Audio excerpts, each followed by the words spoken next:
మీ business ఏదైనా మీ ఊర్లో promotion చేయాలంటే అది సుమన్ టీవీతోనే సాధ్యం. ఇప్పుడే సంప్రదించండి.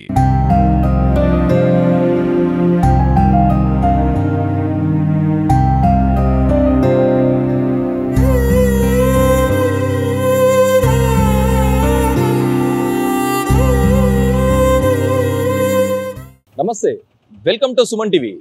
నిజామాబాద్ నగరంలో ప్రైవేట్ హాస్పిటళ్ళు దారుణంగా తయారయ్యాయి అని చెప్పుకోవచ్చు. రీసెంట్లీ ఒక 2 నెలల కిందట కూడా ఒక చనిపోయిన బాడీ మీదకి వెళ్ళి బంగారం దొంగతనం చేసిరని చెప్పేసి కూడా హాస్పిటల్ ముంగడ ధర్నా చేయడం జరిగింది.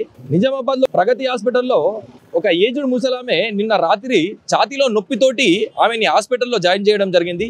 ఇక హాస్పిటల్లో జాయిన్ చేయడంతో ఈ రోజు ఉదయం 8 గంటల సమయంలో ఆమె మృతి చెందినట్లు కూడా డాక్టర్లు చెప్పడం జరిగింది.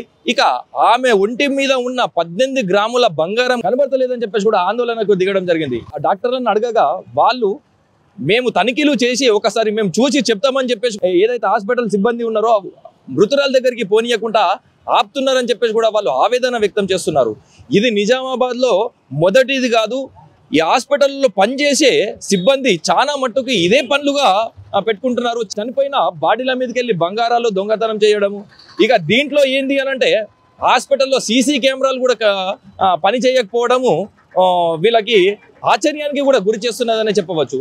ఇక మృదురాలు ఆరోగ్యం బాగలేదు అన్న క్రమంలో నిన్న సాయంత్రం జాయిన్ చేయడంతో ఈ రోజు ఉదయం చనిపోయారని చెప్పడంతో ఎవరైతే మృతి చెందిందో ఆమె మెడల నుండి బంగారం అపహరించారని చెప్పేసి ఇక ఆ బాడీ దగ్గరికి కూడా బంధువులను కానీ ఎవరిని కానీ పోనివ్వట్లేదు. ఏమైంది అని చెప్పేసి అడగగా పంపిస్తాము, ఎంక్వైరీ చేస్తున్నామని చెప్పి చెప్పుకుంటా మాయ మాటలు చెప్పుకుంటా ఇలానే నయం తీస్తున్నారని చెప్పేసి కూడా బాధితులు వాపోతున్నారు. నిజామాబాద్ లోని ప్రగతి హాస్పిటల్లో ఈ కథన కూడా జరిగిందని చెప్పేసి చెప్పుకోవచ్చు. డాక్టర్లు వీళ్ళందరూ ఇన్వాల్వ్ అయ్యి వాళ్ళని సరిది చెప్పే ప్రయత్నం చేశారు. కానీ కాకపోతే బాధితులు మట్టుకు పోలీసులకు కంప్లైంట్ చేశారని చెప్పేసి కూడా చెప్తున్నారు.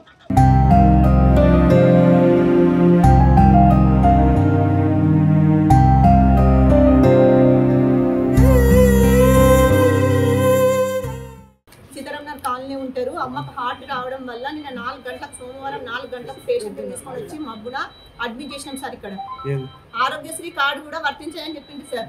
సరే ఓకే, అమ్మ కంటే ఎక్కువ ఏం లేదని ఎంతైతే అమౌంట్ కూడా కట్టడానికి కూడా ఒప్పుకున్నాం సార్. ఇక్కడ ఈ చైన్ మొత్తం గేమ్ ఆడుతున్నారు. లక్ష్మీరెడ్డి హాస్పిటల్ ప్రగతి హాస్పిటల్ సార్. అమ్మ మేళ 18 గ్రాముల చైన్ మాయమైపోయింది. ఐసు వార్డులో 18 గ్రాముల చైన్ మాయమైపోయింది ప్రగతి హాస్పిటల్. అంటే ఎవరి మీద మొత్తం ఇక్కడ ఈ స్టాఫ్ ఈ ప్రగతి హాస్పిటల్ ఇక్కడ ఎవరైతే అమ్మకు ట్రీట్మెంట్ చేసిండ్రో ఎవరైతే అమ్మకు సేవలు చేసిండ్రో సిబ్బంది మీద మాకు డౌట్ ఉంది. పోలీస్ కంప్లైంట్ వాళ్ళు ఇవ్వనివ్వట్లేదు. 10 నిమిషాలు టైం అనుకుంటే ఇప్పటి వరకు 4 గంటలు ఆపింది సార్.